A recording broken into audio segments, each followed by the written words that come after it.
is up, YouTube? Frosted Hobidon here, and today we're back with another Sonic IDW comic review for all of you. And this is Sonic IDW issue 44, the end of the Deadly Six arc, and what's going to happen to Bella when she's with Starline. And yeah, as left off, we know Sonic and Tails, they defeat the Deadly Six, but they learn that Bella has been kidnapped by Dr. Starline from Freedom HQ. We're going to find out what's happening next. It starts off in Emeraldville ruins that Sonic and Tails are going to send the Deadly Six back to the Lost Hex on the Tails rocket Zeddy capture they have. As Zavok tries to attack, but knowing that the Zeddy Zappers restrains their powers, Tails said that the Zeddy launcher will send them back to the Lost Hex, and once they reach there, the rocket will self-destruct and the Zeddy Zappers will be destroyed. And it has Sonic's smug face in the end too, so don't let the door hit you while on the way. Zavok saying, "You really gonna let us go?" And Sonic said, "Yeah, we had enough. We already won, we beat you, and we had enough of you guys." Zavok laughs and says that you will regret this act of mercy. When we return, we will make your world miserable and suffering as possible. This caused Sonic to remember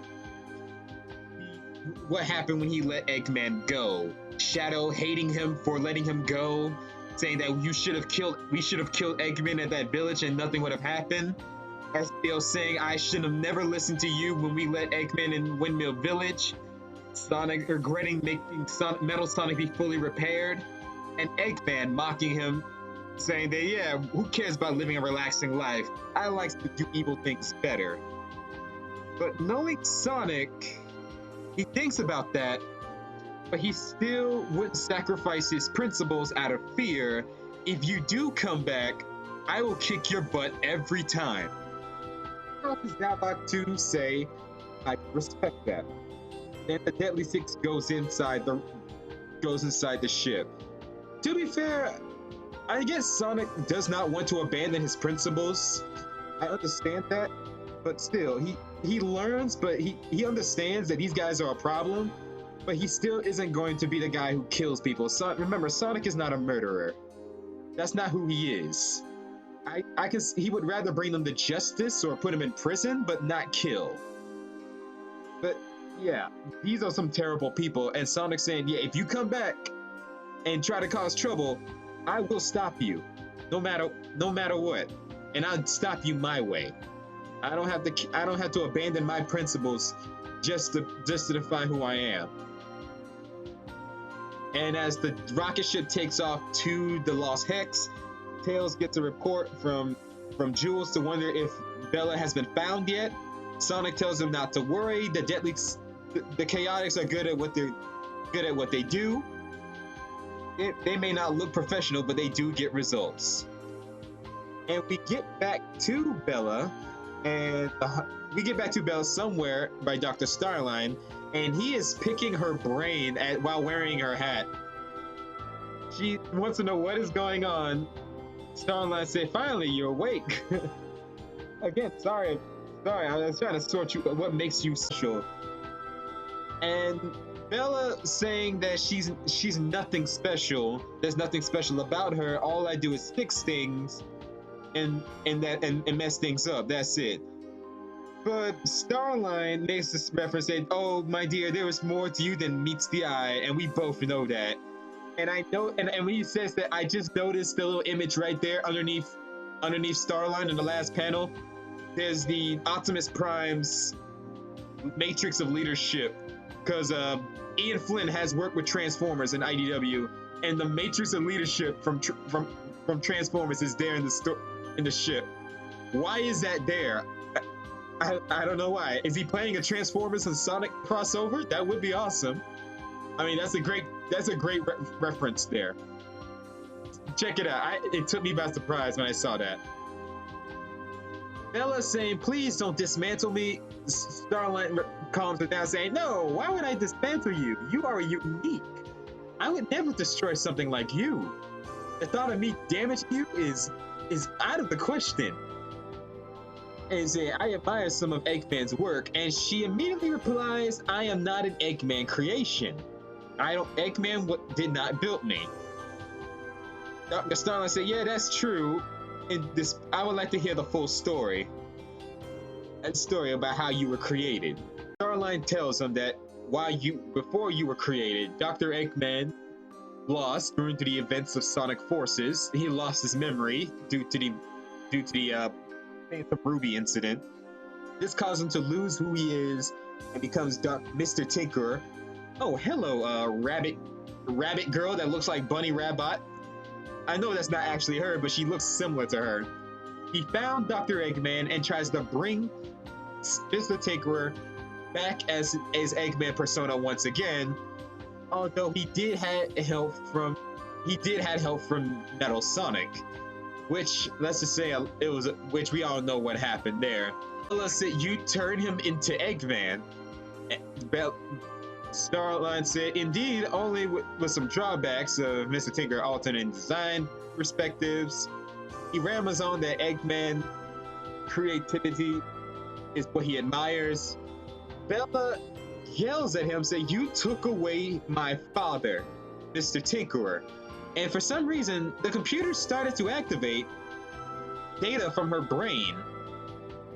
And apparently that what got Dr. Starline more interested. He admires her, and what makes her fascinating is that she carries realistic emotions. And I'm guessing Dr. Starline, she wants her emotions data. What makes her emotional, personality, make it more realistic.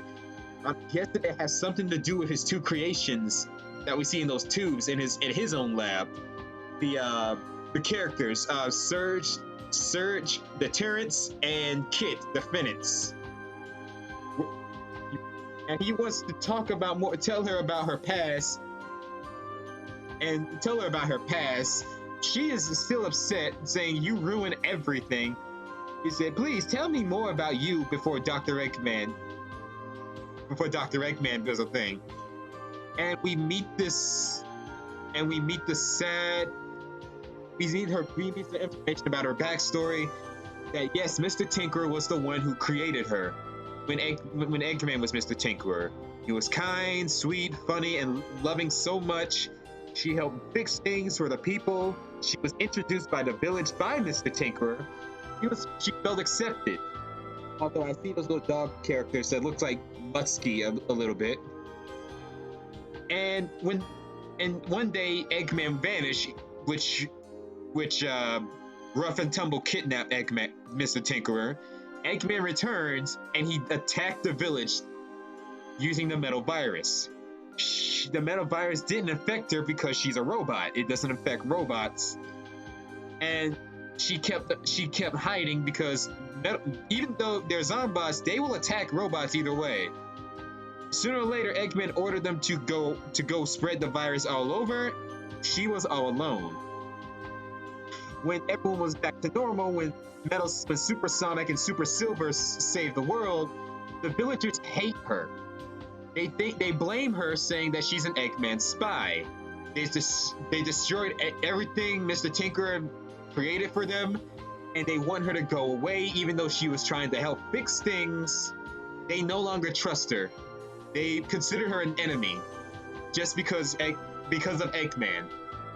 She ran away from the village, hoping to find this Eggman, and hoping that Mr. Tinker would come back.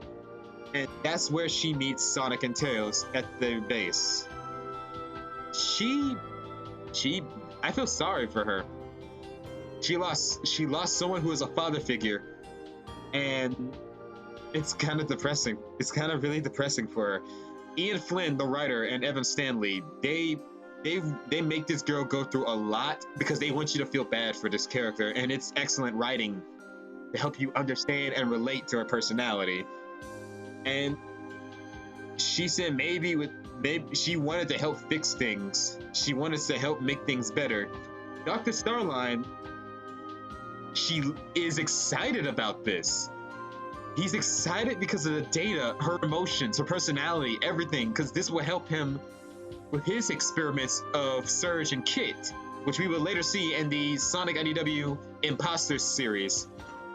And she feels so bad, saying, why should she bother? Nobody seems to care about her. Until we see Espio makes her come for the rescue, freeing her, saying, keep quiet while he's distracted. And I gotta laugh at this point right here. She said, and on top of all that, there's Ghosts.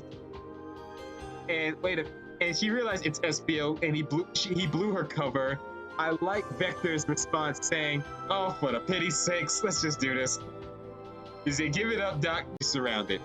Starline saying, congrats, how did you find me so quickly?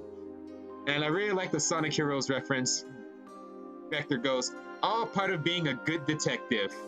Charmy tells him, plus we know where your evil lair is. But Starline had to correct Charmy, saying, poor dear child, do you really think this old modest factory is my headquarters? This caused Charmy to doubt. He said, well, I did until you laughed just now. Vector said, that doesn't matter, we're bringing you in, and that's what's important. Starline says, I already got all the data I needed sent to my real HQ, so that's pretty much all I need. So he activated his power core, he destroys the main computer in this room. The Chaotix tries to get him. Espio tells Bella to hide. Starline uses flight ability to escape from the Chaotix and uses his speed to escape. As he says, Bella, you have been very helpful. Thank you. He escapes because the speed core helps him escape from the Chaotix. Vector goes to check on Belle and Vector wants to know if she was all right. I feel sorry for Belle that she's very heartbroken, learning more about what happened to her creator. Vector tries to calm her down and say, it's gonna be okay. I'm here for you. We got friends waiting for you. It's great that Sonic and his friends are there for her, and Vector's a great guy here. Meanwhile, we get back to the Lost Hex. The Deadly Six have landed back on the Lost Hex, and just like Tails promised, the Zeti launcher, the rocket, and the Zeti zappers are destroyed. So they have no way to go back to Sonic's world. And Zabok said they actually kept their word. Master Six said, yeah, the hero's many weaknesses. And Zenaya didn't have anything to show for it, and she's upset. Dad's saying, I don't even feel like breaking anything anymore. Of course. But Zavok says, consider this. And once we return onto their world, we will have our vengeance. We will be as ruthless as possible. At the Deadly Six, the end of the Deadly Six story for now. Next time is the Trial of Fire. As we see a little image here, this is the next issue. Tangle, Belle, Amy Rose, and Jules are going on a road trip. That was issue 44. What were your thoughts? I hope you guys enjoyed this review. What were your thoughts on this? Let me know in the comments down below. Do you feel sorry for Belle? Because I do. Because that was really sad of her. It's really sad to see her go through all this, learning the truth about her creator, and what Dr. Starline is planning. These two characters here. As always, thank you guys for watching. I hope you enjoyed this. Let me know in the comments down below about your thoughts. As always, take care. Have a great day. Be safe. And most importantly, stay frosty and stay healthy out there. Catch you all later, and make sure to wash your hands and wear a mask when you go out. That's very important. Bye-bye. He's an asshole.